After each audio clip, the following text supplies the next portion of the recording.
ધોરણ 5 સ્વાપોથી supplementary reader એમાં page number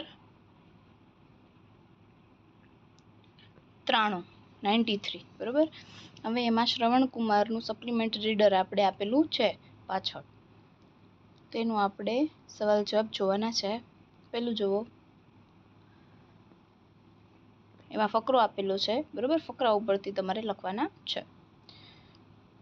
પેલું જુઓ, what type of a son was Shravankumar. હવે શ્રવણકુમાર છે તે કેવો બાળક હતો, કેવો દીકરો હતો? તેમાં આવશે Shravan Kumar was an obedient son. Second જો, હાઉ વેર શ્રવણકુમાર્સ પેરેન્ટ્સ. હવે શ્રવણકુમાર હતો એના મમ્મી પપ્પા કેવા હતા? તેમાં આન્સર આવશે હિઝ પેરેન્ટ્સ વેર બ્લાઇન્ડ. એના મમ્મી પપ્પા હતા તે બ્લાઇન્ડ હતા, આંધળા હતા. થર્ડ જુઓ, what was his parents desire. તેમના મમ્મી પપ્પાની ઈચ્છા શું હતી? ડિઝાયર એટલે ઈચ્છા. તો એમાં એવું આવશે answer, his parents desire to go on a pilgrimage. બરાબર. પિલિગ્રીમેજ એટલે તો કે યાત્રાએ જવાની એના મમ્મી પપ્પાની ઈચ્છા હતી. ચોથું જુઓ, હાઉ ડીડ શ્રવણ મેક કાવડ. જે કાવડ આવે જેમાં એના મમ્મી પપ્પાને લઈને ગયો તો શ્રવણકુમાર, બરોબર. એ કાવડની વાત કરે છે. તો કે એ કાવડ હતી તે કેવી હતી? તો કે Shravan to kavad make, sorry, how did Shravan make kavad. હવે શ્રવણે છે એ કાવડ કેવી રીતે બનાવી? તો શ્રવણ ટુ સ્ટડી બાસ્કેટ. બરોબર. જે શ્રવણ છે ને 2 સ્ટડી બાસ્કેટ લીધી, બરોબર. બાસ્કેટ હોય તેની વાત કરે છે. ગોળ ગોળ ટોપલી હોય તેને સ્ટડી કહેવાય, બરોબર, ગોળ. And a long bamboo stick.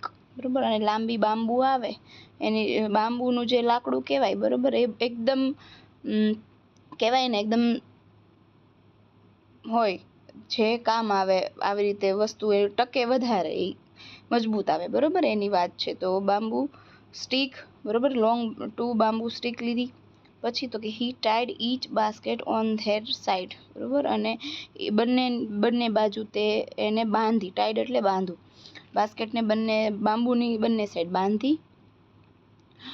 Of the long bamboo stick. બરોબર. બંને સાઈડ છે એ બાંબુની સ્ટીક છે એની કાવડ ઓલી જે બાસ્કેટ હતી તે બાંધી. ફિફ્થ જુઓ, how did Shravan take his parents to pilgrimage. બરોબર. હાઉ ડીડ કેવી રીતે શ્રવણ ટેક હિઝ પેરેન્ટ એના મમ્મી પપ્પા છે તેને પિલગ્રીમેજે લઈ ગયો. કે Shravan made his parents sit in the kavad. બરોબર. જે શ્રવણ છે તેને જે એના મમ્મી પપ્પા છે તેને કાવડમાં બેસાડ્યા. He carried them on his shoulder and started travelling to pilgrimage on foot. બરોબર. હવે એના મમ્મી પપ્પા છે એના શોલ્ડર, એના મમ્મી પપ્પાને એના ખભા ઉપર જે ઓલી કાવડ હતી તેને મૂકે છે, એટલે રાખે છે, અને પછી એના યાત્રાએ એના ફૂટ એટલે કે પગે લઈ જાય છે.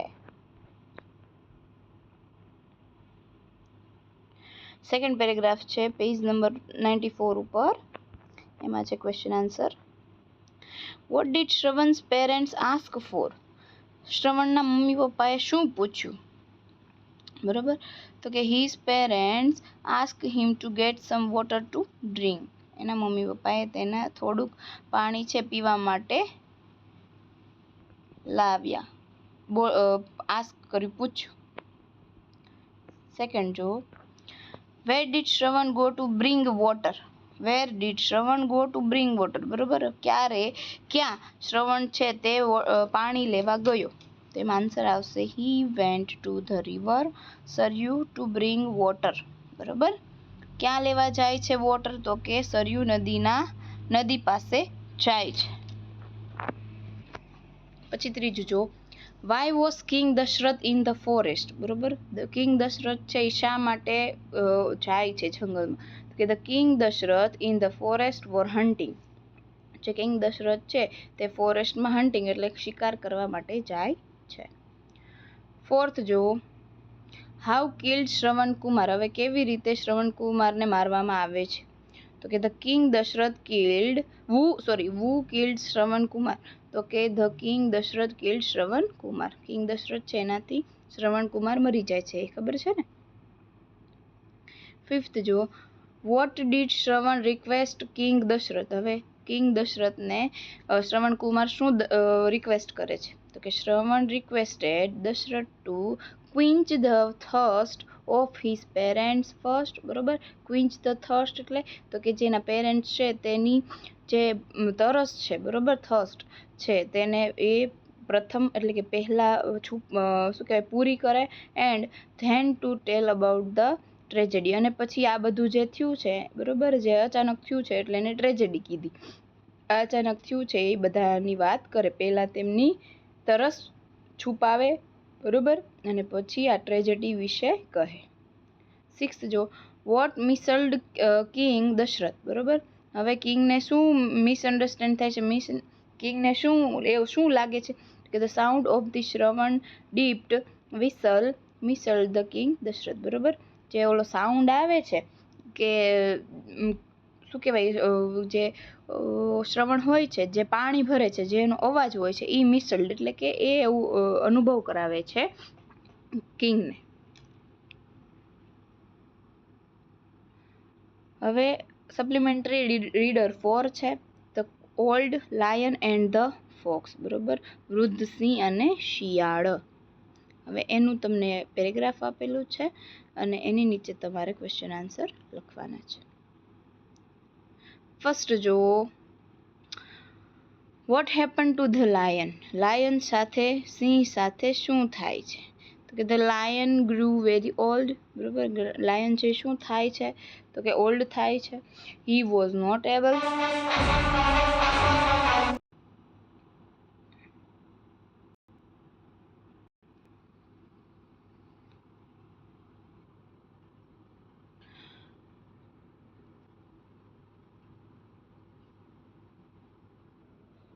તેનો આન્સર આવશે લાયન ગ્રુ વેરી ઓલ્ડ. બરોબર, લાયન છે ઓલ્ડ થતો જાય છે, ઘોડો થતો જાય છે.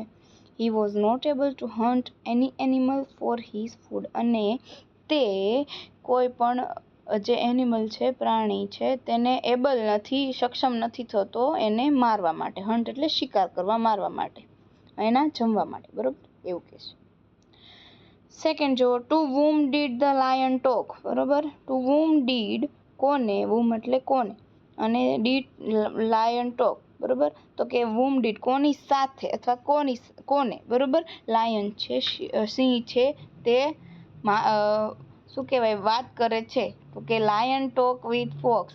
બરોબર, લાયન છે, સિંહ છે, તે ફોક્સ સાથે વાત કરતો હતો. થર્ડ જો, what was the Lions plan. બરોબર, લાયન જે હતો, સિંહ હતો, તેનો પ્લાન શું હતો? તો કે હી હેડ એન આઈડિયા. હવે એની પાસે એક આઈડિયા હતો. હી ડિસાઇડેડ ટુ લાઈ ડાઉન ઇન ધ કેવ. બરોબર, એને એવું નક્કી કર્યું હતું, ડિસાઇડેડ એટલે નક્કી કરવું, ટુ લાઈ ડાઉન એટલે છુપાઈ જવું, નીચે નમીને, ઇન ધ કેવ જે એની ગુફા હતી એમાં, એક્ટિંગ ટુ બી ઇલ અને એવી એક્ટિંગ કરવાનું કે તે બીમાર છે એવું. Any animal come to see his health would be his food. અને પછી કોઈ પણ એનિમલ છે, કોઈ પણ પ્રાણી છે, તે આવશે એનું જે હેલ્થ છે એ પૂછવા, અને તે એનું શિકાર અથવા તો એનું જમવાનું હશે, એવો પ્લાન હતો. ફોર્થ જો, did the Lions plan work. હવે જે લાયન હતો એનો પ્લાન શું વર્ક કર્યો? તો કે yes, Lions plan work but for a short period. બરોબર, જે લાયન છે તેનો પ્લાન છે વર્ક કર્યો, પણ કેટલા સમય માટે? તો કે શોર્ટ પીરિયડ, ઓછા સમય માટે. ચલો આગળ, match A with B properly. હવે જો તમને નીચે જોડકું આપેલું છે, તેમાં તેના અર્થ હોય અથવા તો એને લગતા વળગતા વાક્યો હોય, તેને તમારે જોઈન્ટ કરવાના છે. તો એમાં આવશે ડી, કેવ એટલે ગુફા. બીજામાં આવશે ટુ હન્ટ માટે ઈ, શિકાર કરવો. અને આઈડિયા માટે બી, વિચાર. ફોર્થ હંગર માટે સી, ભૂખ. અને વિકડ એના માટે એ, દુષ્ટ. બરાબર. હવે સેકન્ડ પેરેગ્રાફ છે, પેસેજ છે, એ વાંચવાનો છે અને નીચે આપણને ક્વેશ્ચન આન્સર આપેલા છે. જુઓ, ફર્સ્ટ જુઓ, હુ વેર કિલ્ડ. હવે એમ પૂછ્યું છે કોને મારવામાં આવ્યા હતા. તો કે many of his lion's well wishers got killed. કોણ કોણ મરી ગયા? તો કે એના વેલ વિશર્સ છે, એના શું કહેવાય, સારું વિચારવાવાળા હોય, સારું કહેવાવાળા હોય, જે તેની સાથે હોય, બરાબર, એને વેલ વિશર કહેવાય. જે તેનું સારું ઈચ્છતા હોય, બરાબર, એને વેલ વિશર કહેવાય. તો કે many of his lion's well wishers got killed. Second જો, which animal is clever by nature. કયું એનિમલ, કેવું પ્રાણી છે જે ક્લેવર હતું બાય નેચર, બરાબર. તો કે the fox is clever by nature. જે શિયાળ છે તે ક્લેવર હતું બાય નેચર. થર્ડ જો, how did the fox know about reality. હવે કેવી રીતે જે શિયાળ છે તેને એની રિયાલિટી ખબર હતી. કે the focus show the footprints going into the કેવ. હવે ફોક્સ છે તેને શો એટલે જોવી, ફૂટપ્રિન્ટ તો કે જે પગરખા હોય એની નીચે તળિયું હોય, એની છાપ પડી ગઈ હોય એને ફૂટપ્રિન્ટ કહેવાય, જે રેતીમાં છાપ પડી જાય. તો કે એ ફૂટપ્રિન્ટ છે, બરોબર, તે એને જોઈ હતી. ક્યાં? તો કે કેવ એટલે કે ગુફામાં જતી, ગોઈંગ એટલે જવું. But not coming out and the fox, but not coming out, બરોબર, and fox knew the reality, બરોબર. હવે અંદર જતી હતી એની ફૂટપ્રિન્ટ, પણ કમિંગ આઉટ, બરોબર, બહાર નહોતી આવતી. હવે એને જોઈ ગયો હતો અને એટલા માટે તે રિયાલિટી ખબર હતી એને. Fourth, what did he do.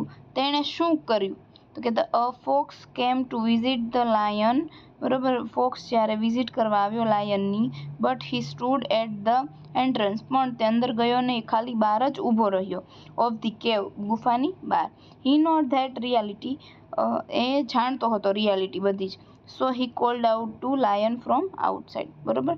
સો તેથી તે લાયનને, બરોબર, બહાર બોલાવે છે. કમ આઉટસાઇડ એટલે બહાર બોલાવવું. ફિફ્થ જો, વોટ ડીડ ધ લાયન સે ટુ ધ ફોક્સ, બરોબર. હવે લાયન છે એ ફોક્સને શું કહે છે? તો કે the lion said to the fox, lion છે તે ફોક્સને કહે છે ધેટ કે he was not well at all, બરોબર. તે શું કહે છે? તે ક્યારેય બરોબર હોતો નથી.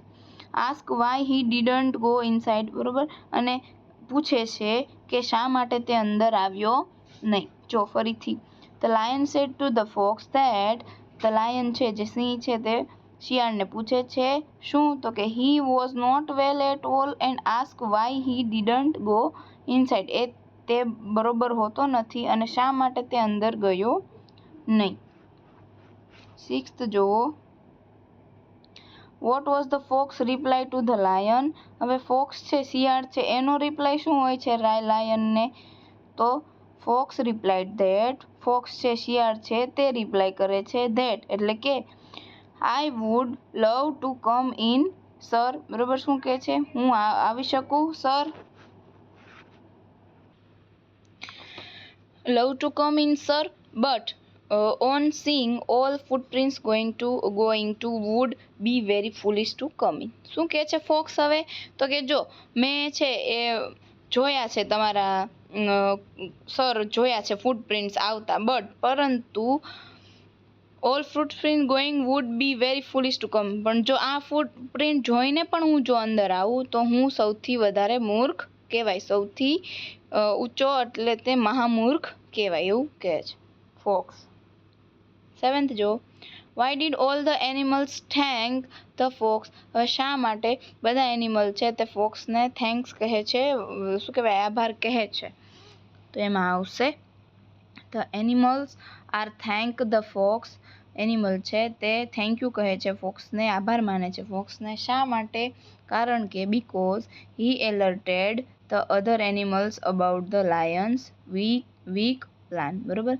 હવે શા માટે થેન્ક્સ કહે છે? કારણ કે તે એને એલર્ટ કર્યા, બરોબર.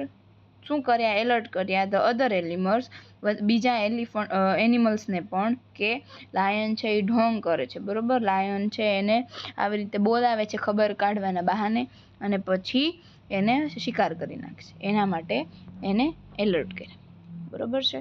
આ છે તમારું સપ્લિમેન્ટરી રીડ 4 અને આ છે તમારું સપ્લિમેન્ટરી રીડ 3, બરોબર છે.